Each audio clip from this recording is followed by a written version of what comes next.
Assalamualaikum warahmatullahi wabarakatuh.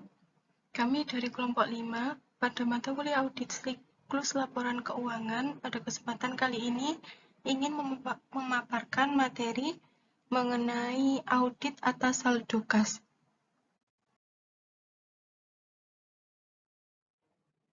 Ini anggota dari kelompok kami, kelompok 5, ada Anis Milasari, Dani Arfian, Vina Zuratul Iva, Dinda Rahmawati, saya sendiri Putri Praptiwi, dan Anis Indah Fauzia. Audit atas saldo kas.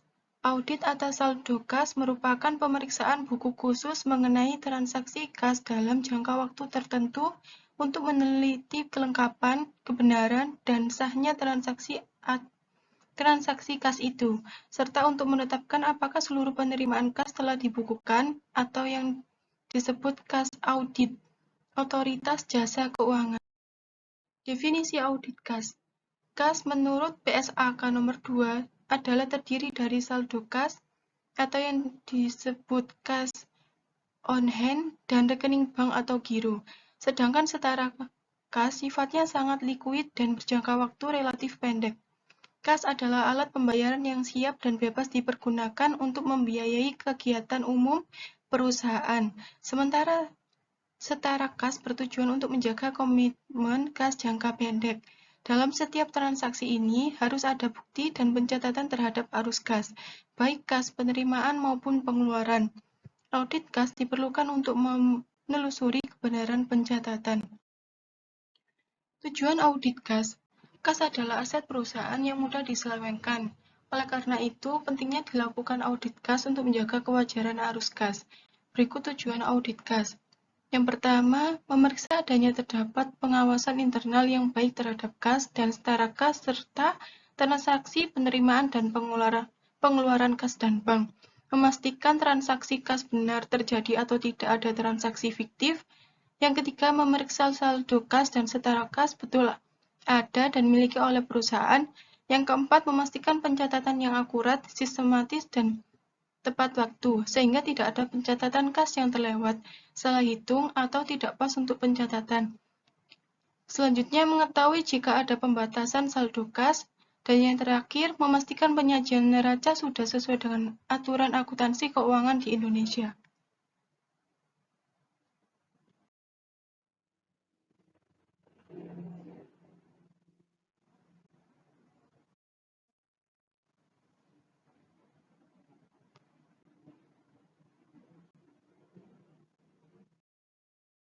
Rencana audit atas saldo kas. Prosedur audit kas dilakukan melalui pengujian substantif yang meliputi prosedur audit awal, prosedur analitik, pengujian terhadap transaksi rinci, pengujian terhadap akun, dan verifikasi penyajian, serta pengungkapan kas. Metodologi untuk menghitung kas akhir tahun. Tahap 1 ada 3 jenis. Yang satu yaitu mengidentifikasi resiko bisnis klien yang mempengaruhi kas. Yang kedua, menetapkan salah saji yang dapat diterima dan menilai resiko bawaan. Yang ketiga, menilai resiko kontrol atau yang disebut control risk. Yang pertama, mengidentifikasi resiko pada bisnis klien yang mempengaruhi kas. Resiko pada bisnis klien ini seringkali timbul dari setara kas dan jenis investasi lainnya. Auditor harus memahami resiko dari kebijakan dan strategi investasi klien, serta mengontrol manajemen yang memitigasi resiko-resiko ini. Yang kedua, menetapkan salah saji yang dapat diterima dan menilai resiko bawaan. Karena kas merupakan aset lebih rentan terhadap pencurian daripada aset lain. Ada risiko yang berhubungan erat dengan keberadaan, kelengkapan, dan akurasi. Tujuan-tujuan ini biasanya akan berfokus pada audit saldo kas. Yang ketiga, menilai risiko kontrol atau yang disebut control risk. Pengendalian internal atas saldo kas akhir tahun dalam akun kas umum dapat dibagi menjadi 2 kategori. Yang pertama, pengendalian atas siklus transaksi yang mempengaruhi pencatatan, penerimaan, dan pengeluaran kas. Yang kedua, rekonsiliasi bank yang bersifat independen jika pengendalian yang mempengaruhi transaksi kas terkait transaksi operasional dinilai efektif, maka risiko pengendalian akan berkurang. Seperti halnya pengujian audit untuk rekonsiliasi bank akhir tahun. Tindakan kompeten oleh personel klien. Membandingkan cek yang dibatalkan atau catatan bank elektronik tentang pembayaran dengan catatan pengeluaran kas menyangkut tanggal, paye atau pihak yang dibayar, dan jumlahnya.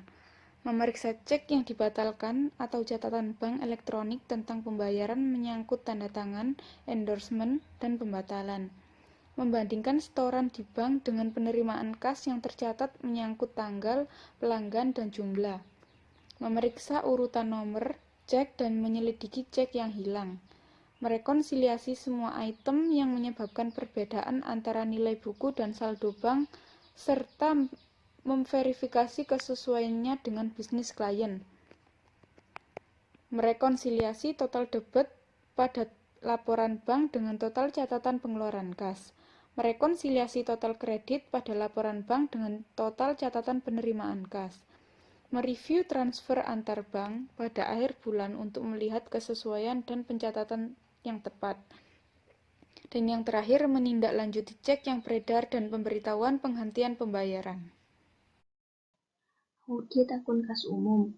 Dalam menguji saldo akhir tahun pada akun kas umum, auditor harus mengakumulasi bukti yang cukup dan tepat untuk mengevaluasi apakah kas seperti yang tercantum dalam neraca telah dinyatakan secara wajar dan diungkapkan secara layak sesuai dengan 5 dari 8 tujuan audit yang berkaitan dengan saldo yang digunakan untuk semua pengujian atas rincian saldo. Metodologi untuk menghitung kas akhir tahun ada 3 tahapan.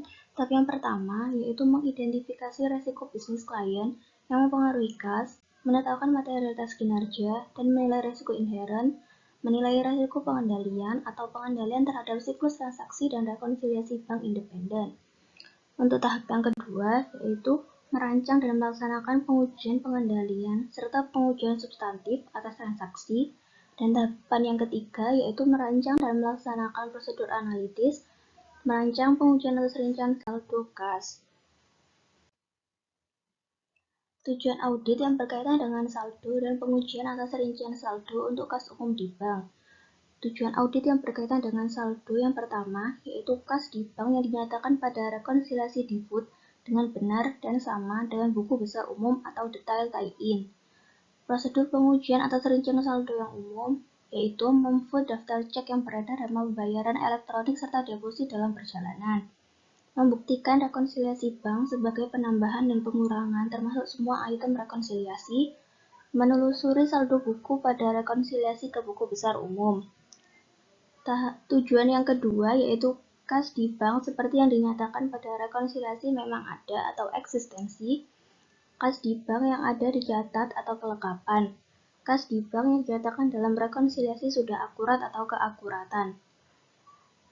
Prosedur pengujian atas rincian saldo yang umum yaitu penerimaan dan pengujian konfirmasi bank, penerimaan dan pengujian laporan bisa batas bank, pengujian rekonsiliasi bank, pengujian diperluas dari rekonsiliasi bank di kas, dan pengujian kiting atau analisis transfer kas antar bank.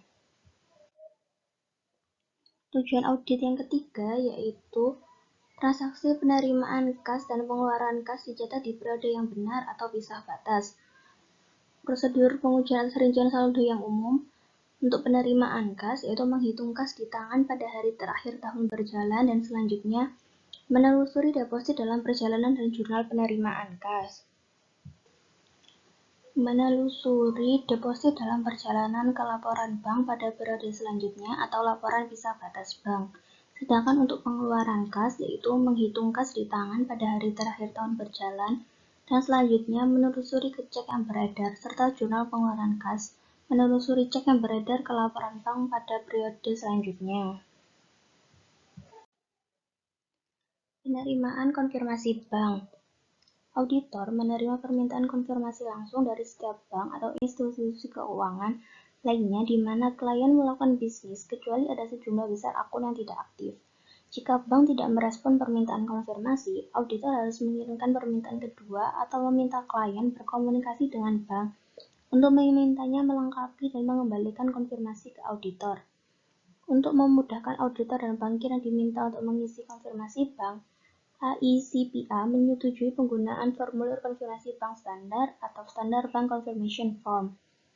Pentingnya konfirmasi bank dalam audit melampaui verifikasi atas saldo kas aktual.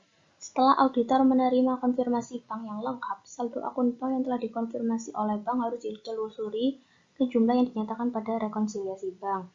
Jika konfirmasi bank tidak sama dengan schedule audit, auditor harus menyelidiki perbedaan tersebut.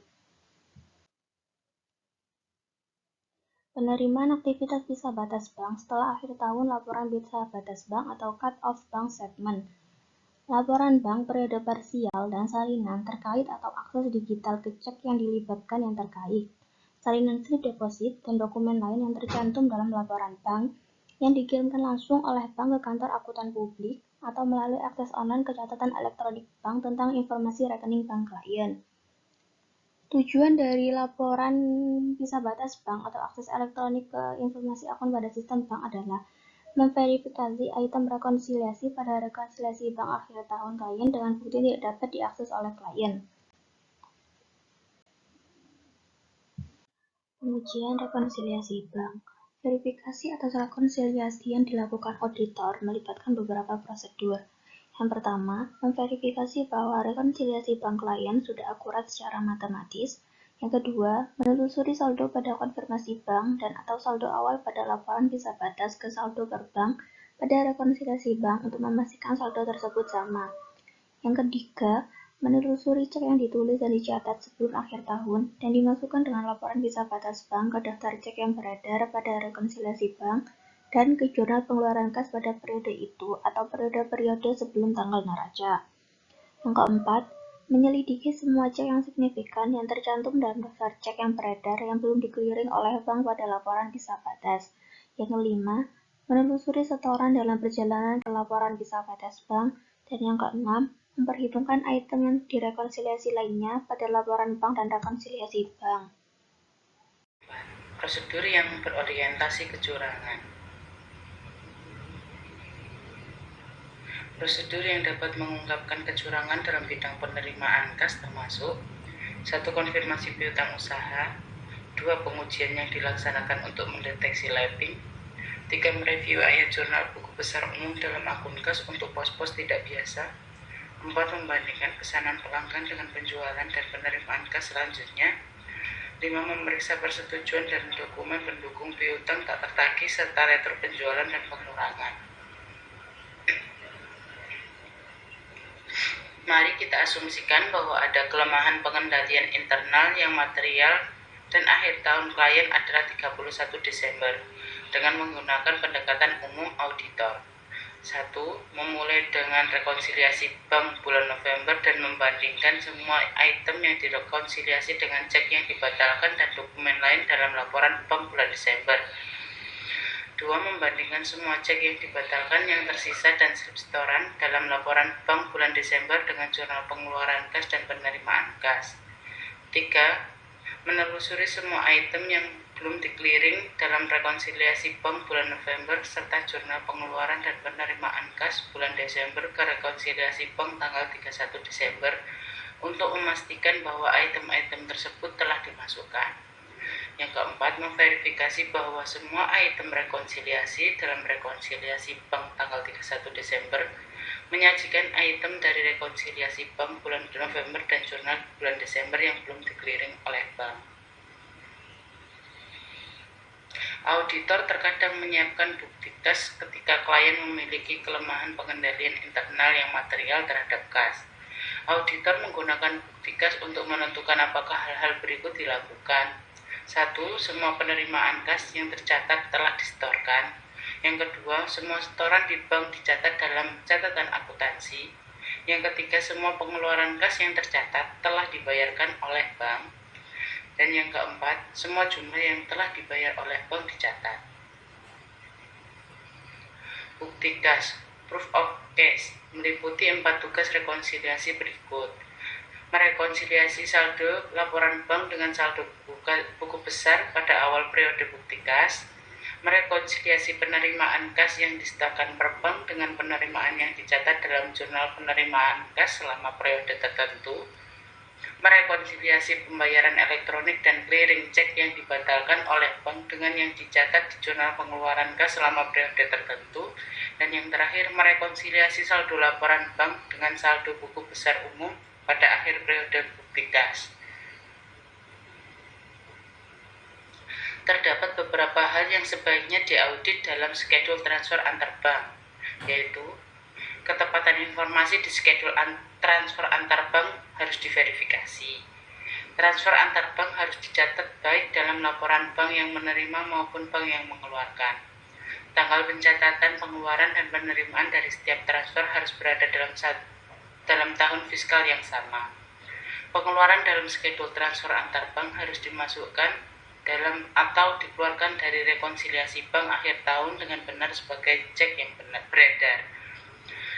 Terakhir, penerimaan dalam schedule transfer antar bank harus dimasukkan dalam atau dikeluarkan dari rekonsiliasi bank akhir tahun dengan benar sebagai setoran dalam perjalanan. Analisis tes substantif dalam audit atas saldo kas. Tujuan pengujian tes substantif pada kas yang pertama yaitu untuk memperoleh keyakinan tentang keandalan catatan akuntansi yang bersangkutan dengan kas. Sebelum auditor melakukan pengujian kewajaran saldo kas yang dicantumkan di neraca dan mutasinya selama tahun yang diaudit, ia harus memperoleh keyakinan mengenai ketelitian dan juga keandalan catatan akuntansi yang mendukung informasi saldo dan juga mutasi kas tersebut. Yang kedua, untuk membuktikan kebenaran kas dan transaksi yang berkaitan dengan kas yang dicantumkan di neraca. Yang ketiga, untuk membuktikan hak kepemilikan klien atas kas yang dicantumkan di neraca. Keempat, untuk membuktikan kewajaran pemakaian kas yang dicantumkan di neraca. Kelima, untuk membuktikan kewajaran penyajian dan pengungkapan di neraca. Yang terakhir, memastikan penyajian neraca sudah sesuai dengan aturan akuntansi keuangan di Indonesia yang telah berlaku umum. Pengujian substantif atas saldo kas. Pertama yaitu penentuan risiko deteksi.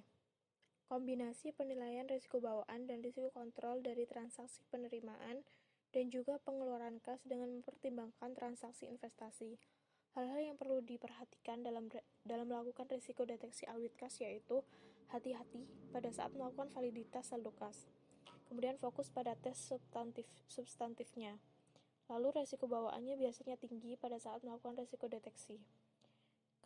Yang terakhir yaitu efektivitas prosedur analitik tergantung pada keakuratan anggaran atau cash forecast. Pengujian substantif yang kedua yaitu dengan perancangan pengujian substantif yang dilakukan melalui beberapa prosedur dan juga pengujian. Yang pertama yaitu prosedur audit awal. Hal yang harus dilakukan dalam prosedur audit awal yaitu dapatkan pemahaman bisnis dan industri, kemudian tentukan pentingnya saldo dan transaksi kas bagi entitas. Selain itu, kebijakan entitas untuk meramalkan saldo kas dan surplus saldo kas. Lalu, lakukan prosedur awal untuk saldo kas, saldo dan catatan kas yang harus diaudit lebih lanjut. Usut saldo awal kas dan bank ke kertas kerja audit tahun lalu review aktivitas akun buku besar kas dan selidiki ayat-ayat yang tampak tidak biasa. Kemudian dapatkan ikhtisar kas dan bank yang disusun oleh klien, verifikasi keakuratan matematikanya, dan tentukan kecocokannya dengan buku besar. Tahap yang kedua yaitu melakukan prosedur analitis, yang dilakukan dengan membandingkan saldo kas dengan jumlah anggarannya, saldo tahun lalu, dan jumlah lain yang diperkirakan. Kemudian hitung persentase kas terhadap aktiva lancar, dan kemudian bandingkan dengan ekspektasinya. Kemudian lakukan pengujian terhadap rincian transaksi yang dilakukan dengan menggunakan cut-off cost. Pengujian ini merupakan bagian program audit untuk piutang dan hutang usaha, yang dilakukan dengan mengamati bahwa seluruh kas yang diterima menjelang tutup buku sudah dimasukkan sebagai saldo kas atau setoran dalam proses dan tidak ada penerimaan sesudah tanggal neraca yang dilaporkan. Kemudian review dokumentasi seperti ikhtisar kas harian, duplikat SIM, slip setoran, dan rekening koran yang mencakup beberapa hari sebelum dan juga sesudah tanggal neraca untuk menentukan ketepatan pisah batas. Lalu amati cek terakhir yang dikeluarkan dan dikirim pada akhir tahun fiskal dan usut ke catatan akuntansi untuk menentukan keakuratan pisah batas pengeluaran kas tersebut. Kemudian bandingkan tanggal cek yang dikeluarkan beberapa hari sebelum dan juga sesudah tanggal neraca dengan tanggal cek pada catatan akuntansi untuk menentukan ketetapan pisah batas. Lalu usut rekening koran beberapa hari sebelum dan juga sesudah tanggal neraca untuk menentukan bahwa setiap transfer telah dicatat pada waktu yang tepat, pengeluaran dan juga penerimaan dicatat pada periode akuntansi yang sama dan telah dicerminkan dalam rekonsiliasi bank.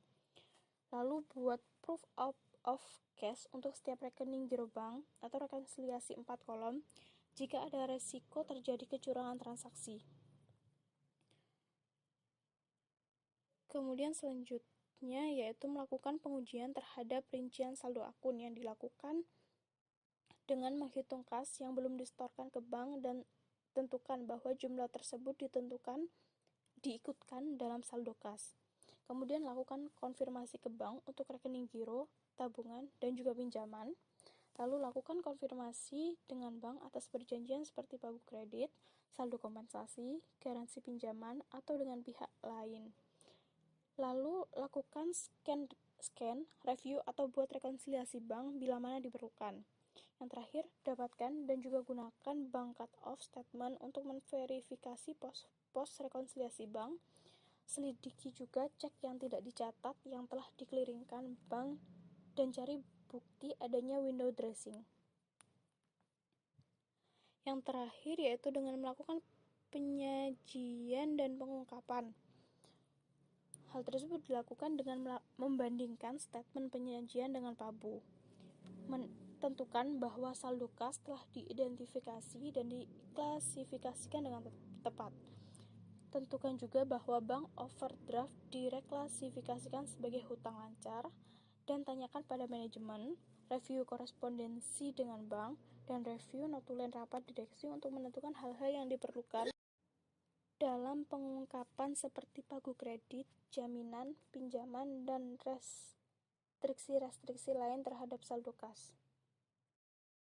Selanjutnya ada contoh kasus. Berikut ini adalah berbagai salah saji potensial akibat kesalahan atau kecurangan dan daftar prosedur auditing yang dipertimbangkan auditor akan dilakukan untuk mengumpulkan bukti demi menentukan apakah ada kesalahan atau kecurangan.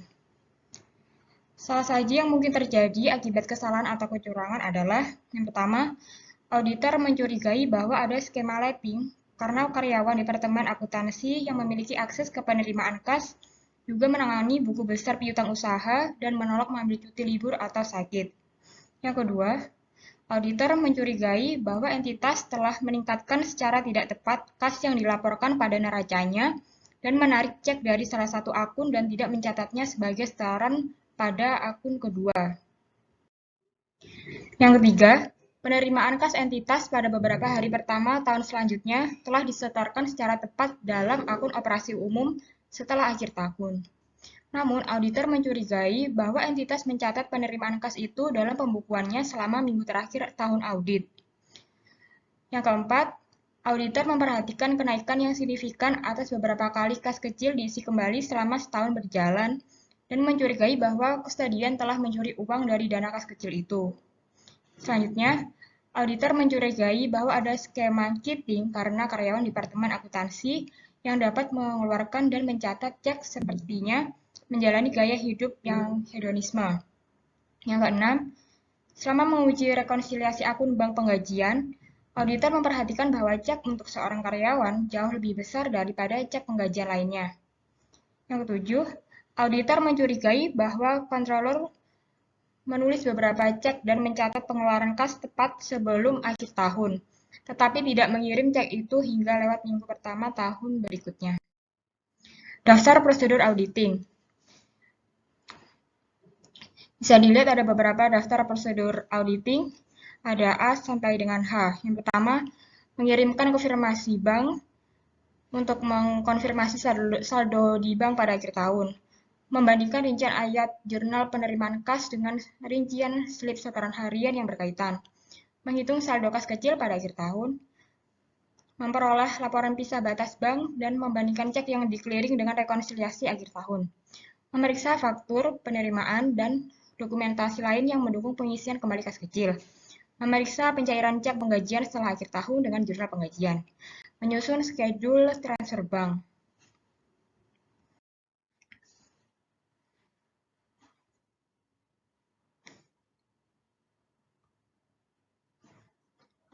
Yang pertama, soal saji nomor 1. Prosedur audit yang paling efektif adalah membandingkan rincian ayat jurnal penerimaan kas dengan rincian slip setoran harian yang berkaitan. Alasannya, dalam kasus ini auditor mencurigai adanya skema lapping, yaitu di mana suatu jenis penggelapan yang dilakukan dengan cara penundaan pembukuan atas penagihan rekening tagihan untuk menyembunyikan adanya kekurangan uang tunai. Dengan alasan tersebut, maka auditor perlu membandingkan rincian jurnal penerimaan kas dengan rincian slip setoran harian yang berkaitan. Yang kedua, salah strategi nomor 2, prosedur auditing yang paling efektif adalah memeriksa faktur, penerimaan, dokumen lain yang mendukung pengisian kembali kas. Alasannya, adanya kecurigaan entitas salah saji mencatat kas dalam melaporkan ke neraca, sehingga auditor perlu melakukan pemeriksaan secara langsung, yaitu faktor penerimaan dan dokumentasi tersebut yang mendukung pengisian kembali ke kas. Yang ketiga, salah saji nomor 3, prosedur auditing yang paling efektif adalah menyusun schedule transfer bank. Alasannya, auditor telah mencurigai bahwa entitas mencatat penerimaan kas itu ke dalam pembukuan selama minggu terakhir audit, sehingga auditor perlu menyusun schedule transfer bank, yang kemudian dicocokkan untuk memberikan apakah kecurigaannya itu benar atau tidak. Yang keempat, memeriksa faktur penerimaan dokumentasi lain yang mendukung pengisian kembali kas. Alasannya, untuk mengecek kebenaran kas yang keluar dengan mengecek dan memeriksa langsung faktur pengeluaran tersebut. Yang kelima, memperoleh laporan cut-off. Alasannya, karena auditor mencurigai adanya skema cheating, yaitu di mana seorang akuntan bertindak secara curang dengan cara memanfaatkan transfer bank yang dilakukan dalam bentuk penerimaan transfer uang ke rekening tiruan seperti pendepositan uang proyek terlebih dahulu untuk mendapatkan bunganya dan baru kemudian disetor pada akhir masa angsuran. Salah satu nomor 6, mencocokkan jumlah kotor pada cek penggajian dengan jam dan tingkat upah yang disetujui. Alasannya untuk mengetahui kebenaran dan akan kecurigaannya tersebut, apakah sudah sesuai dengan laporan atau tidak. Salah satu yang ketujuh, prosedur efektif adalah memperoleh lapisan cut-off dan membandingkan cek yang di-clearing dengan rekonsiliasi akhir tahun. Alasannya, auditor mencurigai akuntan yang tidak mengirim cek tersebut hingga lewat minggu pertama tahun berikutnya. Sekian presentasi dari kelompok kami. Apabila ada pertanyaan, silahkan ditanyakan di e-learning. Terima kasih. Selamat pagi. Wassalamualaikum warahmatullahi wabarakatuh.